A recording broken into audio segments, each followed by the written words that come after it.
Aos 22 anos, ela era editora-chefe de uma revista. Aos 25, fundou uma pequena agência de relações públicas. Hoje é a alma de um gigantesco grupo de comunicação que tem agências, serviços especializados e sócios internacionais. Vem comigo conhecer essa pessoa incrível, uma das executivas mais admiradas pelo mercado de comunicação. Eu sou Leila Sterenberg e está começando o Meio Tempo, o programa da FGV Comunicação Rio.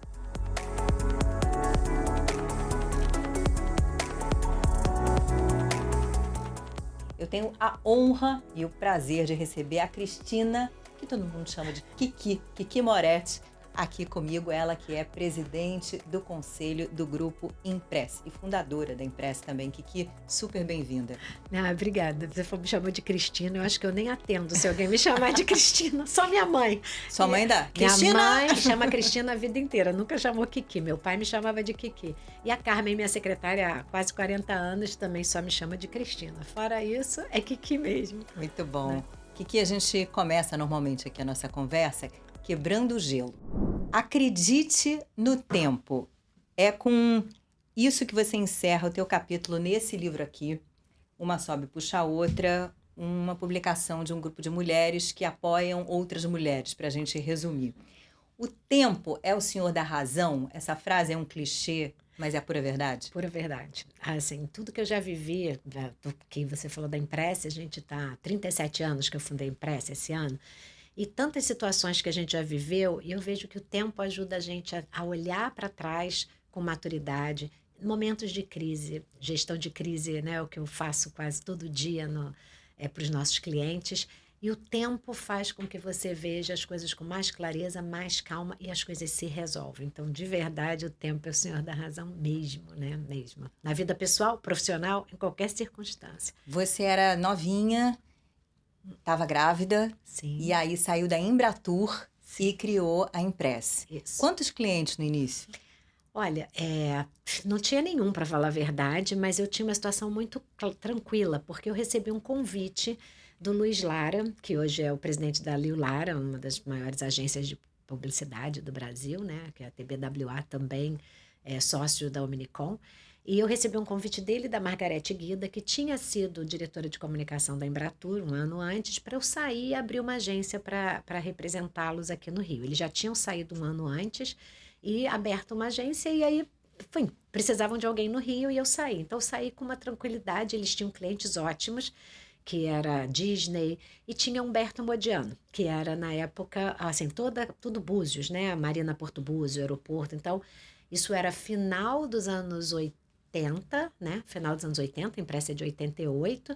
E aí o combinado é que eu trabalhava com eles e podia começar com os nossos clientes. Então, mesmo antes de sair da Embratur, eu já tinha... O Copador era um hotel, ele não era o hospital que é hoje. Então, ele começou como hotel, foi o meu primeiro cliente. O Beach Park de Fortaleza também. Então, eu estava no mundo de turismo, né? Depois de 5 anos em redação, dirigindo revista feminina. Eu fui para a Embratur e eu tinha nenhuma noção do que era comunicação corporativa. Naquela época, assessoria de imprensa, a gente queria ver nas costas, a gente brincava, eu não estudei na ECO, que é a Escola de Comunicação da FRJ, onde você estudou, para ser assessora de imprensa. Era assim que a gente via assessoria de imprensa no final dos anos 80. Porque a gente vinha de uma ditadura militar, a assessoria de imprensa era associado a porta-voz, chapa branca, era tudo que um bom jornalista não queria ser. E qual foi minha surpresa? Que quando eu fui para a Embratur, eu fui para ser redatora de inglês, eu não fui para ser assessora de imprensa. Só que como eu já tinha sido editora, já tinha coordenado uma equipe de, 30 pessoas, não me deixaram quieta 6 meses. 6 meses depois, me colocaram à frente da assessoria de imprensa, que naquele momento era muito mais conteúdo e o relacionamento com o jornalista ficava com uma outra área. E assim, me apaixonei, porque eu entendi que eu podia ser tão estratégica como quando eu era editora. Eu tinha noção do processo, começo, meio e fim. Eu controlava aquilo um pouco e podia exercer um olhar mais estratégico sobre a comunicação. Aí pronto, gostei, e aí dali nunca mais larguei. E num momento muito interessante, como você disse, né? Fim dos anos 80, redemocratização, aí em 88 você tinha a perspectiva da primeira eleição direta para presidente depois de muito tempo, aí depois dos anos 90... aquela maluquice de Collor impeachment, abertura também, Planos né? econômicos, um atrás do outro, Não, né? e aí veio o real, finalmente. Sim. Aí, de Foi repente, o quando Brasil estava bombando. Então, acho que um período, assim, de muitos e baixos, né? Momentos de muito. pânico e euforia, assim, meio E o que seguidos. te dá uma resiliência e uma casca que eu acho que pouca gente vai conseguir ter, né? Vivendo no Brasil, você já tem que ter mais casca do que eu acho que em qualquer lugar do mundo. Mas exatamente aquele período, onde quando eu abri a imprensa em 88, um ano e meio depois, a gente teve plano Collor com todos os bens congelados, R$ 50, sei lá que 50 dinheiros eram. Nem lembro que dinheiro mais era, eu acho que era real. Não, não era real. Não, foi antes do real. Eu sei, mas não me lembro o dinheiro. 50 qualquer coisa, dinheiros na sua conta. E eu me lembro, Ivandel, meu sócio, né, na época, meu marido na época, chutando assim, a porta do banheiro, porque ele ficou desesperado. Ele falou, vai fazer o quê? A gente já estava com sei lá quantos funcionários, um ano e meio, a gente já tinha um escritório maior, já tinha, sei lá, pelo menos umas 20 pessoas trabalhando com a gente. Era desesperador, era desesperador. Olha, sobrevivemos, estamos todos aqui e realmente o plano real deu ao Brasil a estabilidade que a economia precisava e o mercado precisava para a gente crescer. Acho que está todo mundo aqui graças ao plano real. Não era impossível viver daquele jeito. Você mencionou o Ivandel, e aqui nesse livro, no teu relato, você conta um episódio trágico da sua Sim. vida. Bom, era teu sócio, marido, pai de seus filhos, e houve um sequestro seguido de morte, e me impressionou muito a serenidade com que você fala disso. E como você diz, acho que é uma história que poderia ter sido absolutamente destruidora, avassaladora, e na verdade ela fortaleceu, Sim. né? Acho que você como ser humano impressa também. Eu acho que quando você brinca até com jargão, né, assim, clichês, aquilo que não te mata te fortalece, vou trazer um clichê aqui também, que é super verdadeiro. Eu acho que ali realmente foi um momento muito delicado, onde de um dia para a noite eu perdi pai dos filhos, marido e sócio, né, e um casamento ótimo, porque se fosse um casamento ruim ainda tinha esse atenuante, mas não era. Então, não sei, até hoje eu sei, só agradeço a Deus porque eu consegui ter. A palavra que você usou foi exatamente o que eu sentia, uma serenidade absurda para poder lidar com o problema, porque eu fiquei. Imagina isso, assim, você está já há 15 anos em empresa, uma empresa que na época tinha 180 funcionários, 4 filhos, 2 filhos dele, que já vieram, né, no pacote comigo, que eu conheci pequenininho, com 1 ano e 3 anos. Depois, 2 filhos, então eram 4. Então, eu tinha que cuidar de uma empresa, tinha filhos, né? E perdi o marido. E nesse momento, eu acho que a gente conta com muitas coisas que me deixaram serenas. Primeiro, eu acho que tem uma questão realmente de crença e fé. É a tranquilidade e a certeza que Deus estava cuidando de mim. Porque eu sentia isso, não era onda, conversa, nada. Um apoio da família incrível. A família super se uniu e a gente lidou, assim, conduziu aquilo. Porque eram momentos difíceis. Eu negociei o sequestro, eu fiquei à frente dessa negociação, porque o sequestro foi em São Paulo. E a polícia de São Paulo, naquela época, pelo menos, dizia que a pessoa mais interessada e que tinha o cheque na mão é que podia negociar. Depois vi que isso não é o padrão. Depois os meus sócios americanos me enviaram ajuda aqui. Não é o padrão em nenhum lugar do mundo. A última pessoa que poderia estar à frente daquilo pela fragilidade, né, que você fica. Mas ok, fui, não, assim, acabei sendo fortalecida nessa jornada. E a Impress, assim, o grupo de mulheres, e a gente está falando de mulheres, a Impress naquele momento especialmente era quase que majoritariamente feminina. Tinham pouquíssimos homens. Na liderança, então, diretor, gerente, não tinha quase ninguém. O Ivandel era a figura masculina de referência, né? E naquele momento eu senti um grupo de mulheres, mas tão aguerrido e tão forte. E eu me lembro que a gente tinha 3 escritórios na época, a gente tinha acabado de abrir Brasília, Rio foi o primeiro, né? Depois logo a gente abriu São Paulo 2, 3 anos depois, e já era o maior escritório naquela época, e a gente tinha acabado de abrir Brasília, era o primeiro ano do governo Lula, o primeiro Lula, né? Então a gente achou que ia ter uma estrutura melhor de. Porque naquele ano, só para fazer um parênteses, as licitações para contas públicas, que nem é o forte nosso, a gente entra muito pouco, passaram a ser direto com as agências de PR, né, de RP, e não mais debaixo das agências de propaganda. Então a gente achou que era um momento que a gente ia poder concorrer ali também. De qualquer forma, esse era o cenário. A gente parava, os escritórios paravam todo dia, 6 horas da tarde, para rezar, independente de credo, rezar o Pai Nosso juntos. Então, foi uma mobilização muito grande da liderança da Impressa, e eu percebi que a Impressa estava muito mais profissionalizada do que eu imaginava, o que foi ótimo. Porque antes era eu cuidando de Rio e Brasília e o Ivandel cuidava de São Paulo. Por isso que o sequestro aconteceu lá. E é quando não tem mais ele, como é que eu ia dar conta disso? Então, os líderes naturalmente aparecem. Isso é uma realidade. Assim, na dificuldade, eu me lembro um cliente conversando com o Lauro Jardim, colunista do Globo, e ele falava assim: na crise as empresas desmoronam ou crescem. A Impressa virou um gigante. Porque e não é por minha causa, todo mundo puxou para si.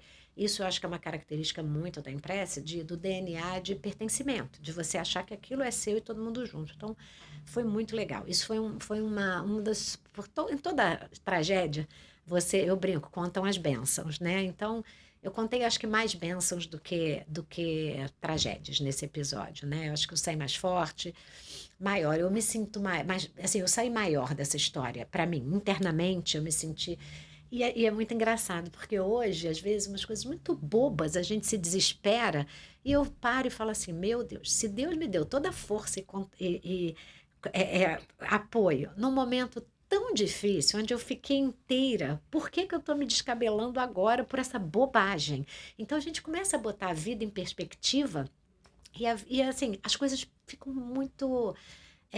Os problemas ficam muito pequenos, sabe? Se você não esquece o que você passou. Então, eu acho que quando a gente passa por situações assim muito dramáticas, a gente precisa aprender que eles vão seguir o resto da vida com você. E eles vão ser um parâmetro para você não desesperar em situações que não precisam de desespero. Porque mais do que essa, eu espero não viver na vida, né? Então, é isso. Eu acho que isso é o que fez a gente continuar inteiro, grande, crescendo. Aquele ano que terminou, o sequestro foi em outubro. A gente ainda cresceu, conseguiu ainda assim, crescer naquele ano. No ano seguinte, a gente cresceu tipo 20%, 30%. E aí foi assim, exponencial, né? Depois do crescimento. Então, Nossa, impressionante é, mesmo. Bom, e a Roberta Machado, sim. que Estava hoje, lá pois na estava época, lá na época estava na já. época já. E a Roberta Foi Machado ela que hoje é me a deu a CEO. notícia, Caramba, inclusive. ela Porque te deu. que eles acharam que tinha sido um assalto. Sei. Né? Ele estava no carro com uma das nossas diretoras e a Roberta que me ligou para me contar, né? Então, Bom, Roberta Machado hoje é a CEO do Grupo Impress e isso, foi uma transição feita no ano no ano passado. passado. Por quê, como, É, né? E agora, como estão as coisas? pois é, não, agora eu acho que é tudo uma questão de maturidade. Naquele momento, voltando a lá em 2003, a empresa era uma empresa ainda bastante familiar, né? Assim, eu era a líder, né, para os escritórios do Rio e Brasília, e aí e São Paulo. Sem o Ivandel e o maior escritório da gente em São Paulo, como é até hoje, era impossível. Então, eu precisei estruturar executivamente naquele momento. Então, eu nomeei uma diretora para o Rio, que foi a Ana Julião, depois uma em São Paulo, e a Patrícia Marins, que já era na época, era diretora do escritório em Brasília. Então, eu tive 3 diretoras executivas e assim a gente começou. E enfim, a empresa foi crescendo. De 180 pessoas, hoje são quase 800. A gente precisou de estrutura realmente robusta e gestão. Então, com o tempo, fomos caminhando. O filho mais velho do Ivandel veio trabalhar comigo, me ajudou muito também a ter um olhar. A gente foi para a Fundação Tom Cabral, que ajudou a gente a fazer o planejamento estratégico, né, um programa que eles têm de médias empresas chamado PAEX. Então, é uma evolução contínua, né? Desse modelo de diretores executivos, a gente fez uma associação com a Omnicom, que é o nosso sócio internacional, que já era parceiro desde a época do Ivandel, mas eu vendi 40% para eles em 2014 e a gente virou uma holding. A gente virou uma SA, virou uma holding e as marcas passaram a ser autônomas. Então, nisso, na estruturação, a Roberta foi dirigir a principal agência, que é a Impress, né? Porque hoje o grupo Impress, mas existe a Impress, a agência associada à Porter Novelli. E depois a gente trouxe a Flashman, depois Brasília Oficina e todos os serviços especializados e a gente virou um grupo. Quando eu falo especializado, é uma agência de vídeo, que hoje é mais brand entertainment do que produção de vídeo, que isso hoje está geral, né, em todas as agências. Uma agência de esportes, uma agência de BI, monitoramento, uma agência de influenciadores, uma agência de marketing digital. Então, a gente foi montando todo o portfólio de serviços que complementam a oferta de relações públicas hoje. Então, naturalmente, essas pessoas foram crescendo até o momento que eu era CEO do grupo E eu olhei e falei, agora está no momento de eu fazer a sucessão executiva. Eu preciso estruturar. E a gente fez, na verdade, a Roberta indo para o meu lugar, que foi um trabalho que a gente fez o ano inteiro, ano passado, é um movimento maior do que simplesmente uma sucessão. A gente reorganizou todo o modelo estrutural e organizacional, assim, a forma como agir, o modelo operacional da empresa. Eu nunca tinha revisitado de como é que a gente produz, né, entrega o trabalho para o cliente. A gente vai agregando serviços, mas esse modelo, essa gestão, essa integração, ela é doída, ela atravanca. Eu acho que eu nunca tinha revisitado o modelo desde que eu fundei a empresa, a forma de fazer. E esse ano a gente mexeu de verdade, assim, deu uma bagunçada, que não dá nem tempo para explicar aqui, mas deu uma bagunçada e montamos uma nova forma de estruturação para entregar, que vai favorecer essa integração. Então, esse é o objetivo, é mais eficiente, mais integrado, o líder o da conta, ele tendo uma visão realmente 360 e todo mundo com ele, não separado todo mundo, é dele, ele que vai fazer essa gestão dos serviços todos para o cliente. Então, isso é uma mudança E quanto que grande. afeta a demanda, né, necessidade de novas entregas, a revolução digital? Porque quando a Total. Impress começou, não tinha, né, internet, Não, comercial, não, certamente não. E hoje é essa loucura que uma sim, crise não é uma ondinha, não é uma marola, pode virar tsunami em sim. 2 segundos por conta de, enfim, rede social, etc e tal. E aí?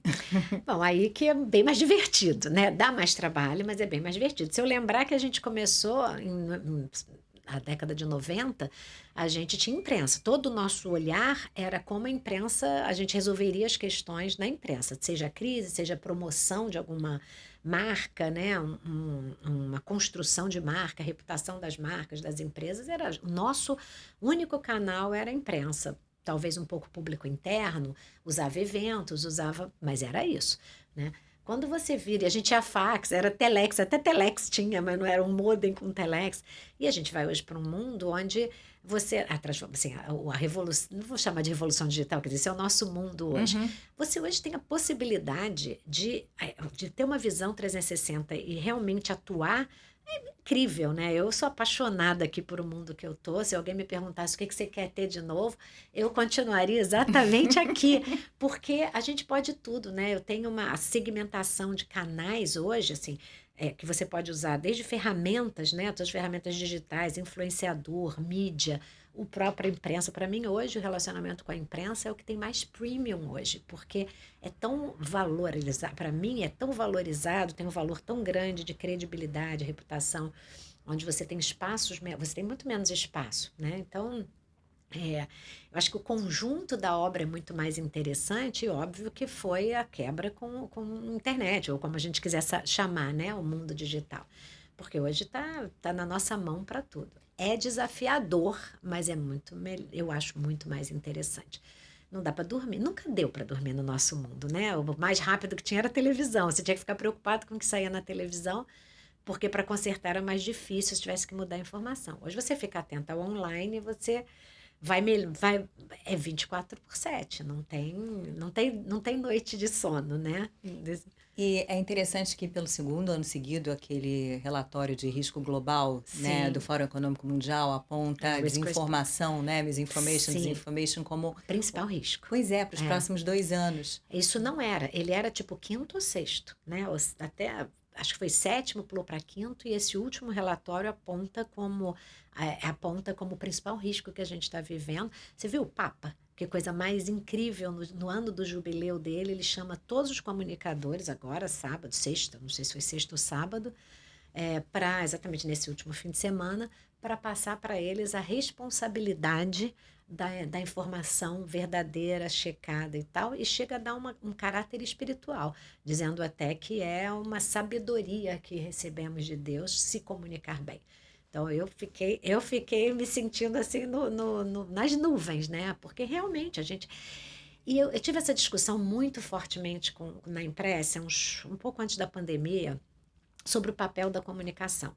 Eu acho que a gente tem um papel, principalmente uma empresa como a gente, num mundo tão radical. Eu nem chamo mais de polarizado, porque o mundo está radicalizado. Você tem. As bolhas não se falam. Então, como é que você. Assim, como é que você hackeia esse sistema de bolhas que você pode. E o papel da gente é não ser agente de lacração. E quando eu vejo, você tem. Porque a gente tem todas as ferramentas na mão para o bem e para o mal. Né? E eu fiquei olhando isso me assustou brutalmente. Eu falei, a nossa missão é fazer, é que a gente consiga construir com o nosso trabalho uma sociedade mais aberta ao diálogo. Eu nem sei se ela vai ser mais justa ou menos justa, mas ela vai estar aberta para a gente conseguir quebrar um pouco essas bolhas. Então, assim, eu falava, eu não quero agente de lacração aqui. Não é porque eu vou fazer uma campanha, eu acredito naquilo. Você tem que ter exatamente as vozes divergentes e checagem de informação. Então, isso é uma coisa que, assim, eu bato sem parar. A gente revisitou agora nesse processo, né, de reorganização do modelo de operação, da mudança para a Roberta. A gente mudou os cargos, a gente fez uma mudança grande. E a gente revisitou missão, valores, etc. E missão, para mim, é claríssimo. Por que todo mundo daqui levanta para trabalhar aqui? Porque a gente tem a missão de construir uma sociedade que seja mais aberta ao diálogo. Nossa conversa com o nosso cliente, a nossa conversa com todos os canais tem que ser isso, dar vozes a todas as vozes, né? Para que as pessoas possam fazer a opinião dela, porque ninguém é dono da verdade. Você tem que estar com a verdade, com o fato apurado e correto, né? Mas a opinião você forma a sua. Como é que você vê o fato de que o governo americano, o novo governo americano, está desembarcando de políticas de diversidade, equidade e inclusão, e também de Acordo de Paris, porque a discussão ESG, sustentabilidade e tal, foi muito forte para a reputação das Sim. empresas nos últimos anos. Você acha que isso contamina o mundo corporativo ou não? Eu já discuti muito isso, pensei muito. Eu acho que vai ficar quem tem. Eu acho que ele é verdade. E esse dia não vai embora. Não é, é uma realidade, né? Eu acho que a diferença é que quem surfou na onda de SD como marketing, essa vai desembarcar da mesma forma que embarcou. Eu entendo que as empresas que têm na essência do negócio, vou dar um exemplo, Natura, Osklen, né? Eles têm na essência do negócio deles a sustentabilidade, mais que possível, que possa ser possível, né? Quer dizer, então, não vejo, eu acho que a gente vai ter uma limpeza, sabe, de quem é de verdade e quem não é. Porque no mundo não vai ter esse marketing. Isso, que vai ter algum retrocesso? Vai. A minha preocupação com essas falas, com essas bravatas, é a licença para matar. Isso me apavora, porque as pessoas que estão engasgadas, porque tem muita gente que está engasgada com excesso. Eu acho que a gente está vivendo momentos pendulares, né? Mesmo em questão de gênero, raça, tal, às vezes a gente vê que o pêndulo vai muito, vai ter reação. Então, eu acho que a gente está num momento de ajuste. Eu acho um perigo, fico triste de ver essas falas, porque o que acontece é que é isso, eu vou repetir, licença para matar. As pessoas pensam coisas horrorosas e estão livres para falar o que quiserem e ofender, etc. Mas eu acho que na prática, no mundo corporativo, o empresário, as empresas são muito pragmáticas. Quem tinha, eu vou repetir, quem tinha isso como marketing vai abandonar, não quero, tal, não faz sentido, está com medo de retaliação de governo e do próprio consumidor, né? A própria Natura fez um statement agora, publicou acho que no Valor, reafirmando a política dela de ESG, compromisso com a sustentabilidade, com diversidade, porque isso está na essência dela, ela nasceu assim, ela não vai deixar de ser e vai continuar. Óbvio que vai ter retaliação, a gente já viu algumas coisas, mas é corajoso e é verdadeiro. Então, eu acho que quem é verdade continua e vai seguir. E tem um mundo muito pragmático, e acho que até o próprio Trump, sem querer defendê-lo, acho que ele é muito pragmático. Tem muita conversa, mas na prática a gente viu isso na própria momento lá das vacinas. Muita palhaçada, mas foi quem investiu nas vacinas, tomou vacina, enfim. Assim, espero, mas eu estou bastante preocupada com as coisas que a gente escuta. Eu acho que é o momento da gente ajudar a empresa, voltando assim, eu acho que é o momento da gente ajudar os nossos clientes a assentar o que é discurso e o que é realidade. Eu acho que agora é o momento de voltar para o seu core e o que for core, assim, para o centro do que você é, a essência da sua empresa, marca, o que você acredita. Eu vejo pela própria Impress, eu não vou abandonar o nosso comitê de diversidade, muito pelo contrário, a gente já é uma empresa muito diversa, e a gente tem focos, a Flashman, por exemplo, o foco dela de posicionamento é de ajudar as empresas nessa transição climática e na transição para uma economia de mais baixo carbono, etc. Eu não vou abandonar nada disso, porque isso é uma realidade. A questão climática é uma realidade, não tem volta, né? Podem fazer o discurso que quiserem, mas nisso é uma realidade que se impõe. Então, vai sair do Acordo de Paris, vai atrapalhar, vai atrasar o mundo, mas de alguma forma eu sempre acreditei que o mundo corporativo ele caminha dentro do que é necessário, no pragmatismo, né? Então, eu acredito que as empresas vão fazer esses movimentos. Fica mais difícil quando você não tem, saindo da OMC, né? Saindo da... tem riscos da saúde muito sérios, assim, principalmente para os mais vulneráveis, que dependem do dinheiro dos Estados Unidos, dos investimentos dos Estados Unidos. Eu estou polianamente acreditando que o pragmatismo, de alguma forma, pode se impor com mais dificuldade. Mas eu acho que tem coisas que não voltam, né? Quem estava no wash, né? na lavagem, pink wash que a gente chama, né? Na questão de gênero feminino, greenwash na questão de sensibilidade, esse vai voltar, esse para ele era marketing. Vai ficar quem acredita e fez mesmo e que faz diferença no negócio. Né? Bom, pink wash não tem nada de impresso, né? Não, Na verdade, é o contrário. Eu estou precisando, ao contrário, contratar mais homens. Estou nesse movimento, já que é diverso, né? É como quando a gente vai fazer o Comitê de Diversidade, o meu único pedido, exatamente porque a gente tem muitas mulheres, é que a gente tivesse um homem branco hétero. Porque é o raro lá, né? Na imprensa é a coisa mais rara é ter um homem branco hétero, agora menos. Mas, então eu pedi, eu falei, olha, é um comitê de diversidade, a gente tem que ter todo mundo representado aqui, né?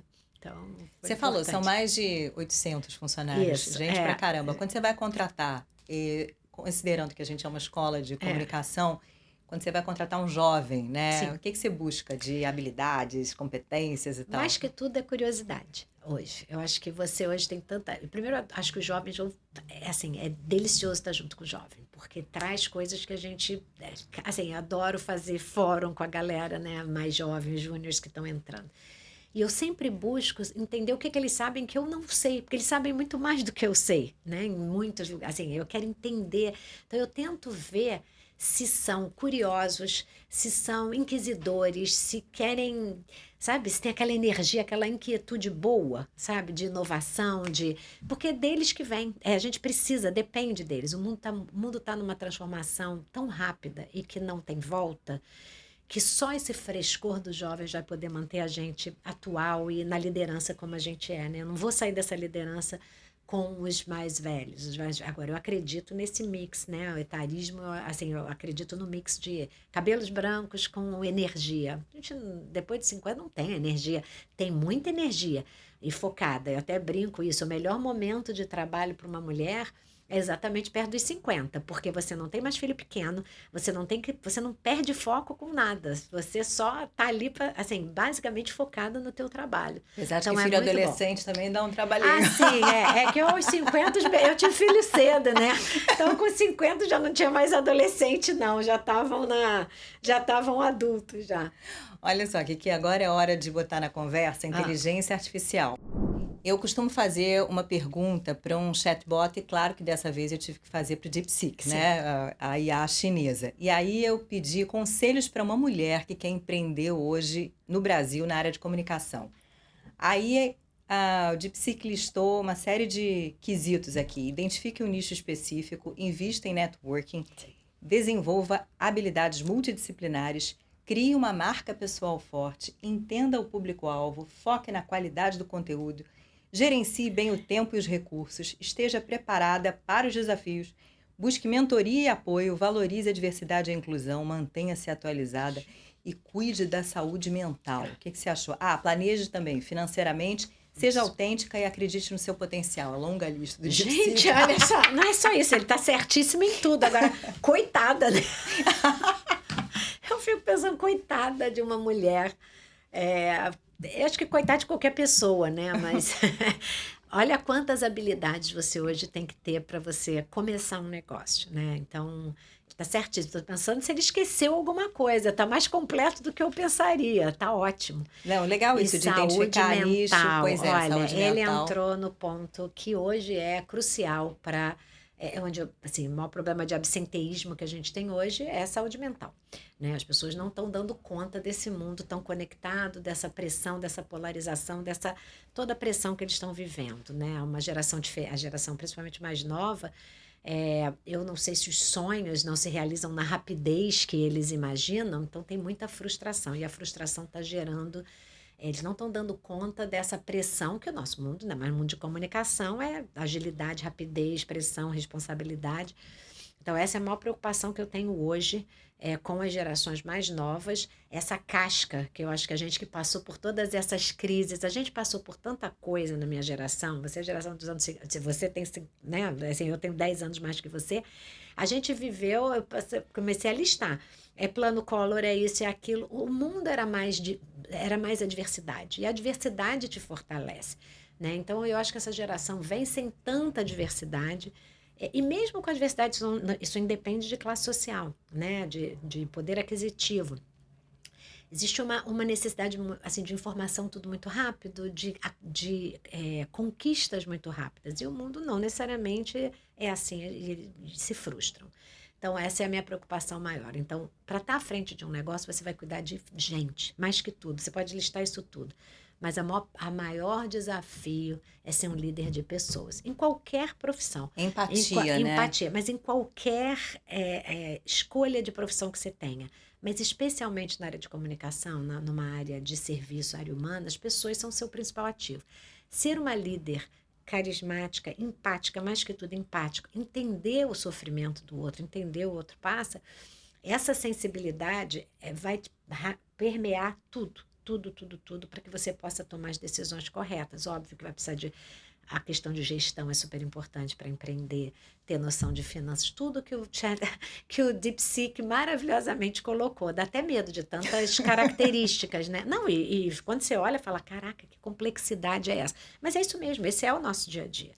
Olha, eu acho que só faltou uma Eu dica acho que aqui ele não dele. falou Sabe qual de foi? gente. Não, ele não falou de gente e não falou acredite no tempo. Ah, sim. Mas tempo não é um problema Não é um para problema ele. para ele. Não, assim, não é. Ele é o contrário. Mas ele não falou de gente e que para mim não existe esse negócio sem... Bom, não existe porque ninguém vai... Né, você vai precisar trabalhar. Mesmo que você tenha hoje, e a gente vai ver isso, quer dizer, a própria inteligência artificial substituindo realmente muitas coisas, né? Texto, você vai precisar de um olhar crítico, né? Fazer a checagem ali e vai precisar do olhar para gente. Você vai estar trabalhando com gente, você não vai trabalhar com robô e máquina, né? Então, sem gente, sem sensibilidade para gente, você não vai a lugar nenhum. Ó, fica a dica, hein, DeepSeek? Se liga. Se liga. Você tá pensando que é só robozinho? Não, existe uma alma por trás. Que adorei o nosso papo, de verdade. Obrigada. Foi muito bom. Obrigada, eu também. A gente poderia ficar aqui horas, né? Então, ótimo, super obrigada. Se eu puder deixar um recado para os meninos todos, meninos e meninas, acreditem em vocês, né? E não isso é uma coisa que eu escrevi no livro também. Uma das coisas que eu aprendi, não negocio meus valores. Assim, eu estou aqui, a empresa está aqui, sem que eu tivesse que fazer qualquer coisa que eu não acreditasse ou que fosse ferir os meus valores mais íntimos do que eu acredito de certo e errado. E é possível você seguir nessa vida, ser bem-sucedida, sendo fiel ao que você acredita. Nunca traia seus valores, porque não vai ser mais você. E aí a coisa perde o rumo, sabe? Eu acho que é isso que é mais importante de qualquer coisa que você vai fazer na vida. Emprego, casa, etc. Seus valores são inegociáveis, né? Então, acho que esse para mim que é o importante. É sensacional. Né? Super obrigada. Imagina. Agradeço a vocês também pela audiência. Segue a gente, segue o canal, acompanha a gente pelo Spotify, pelo YouTube. E é isso. Até o próximo Meio Tempo.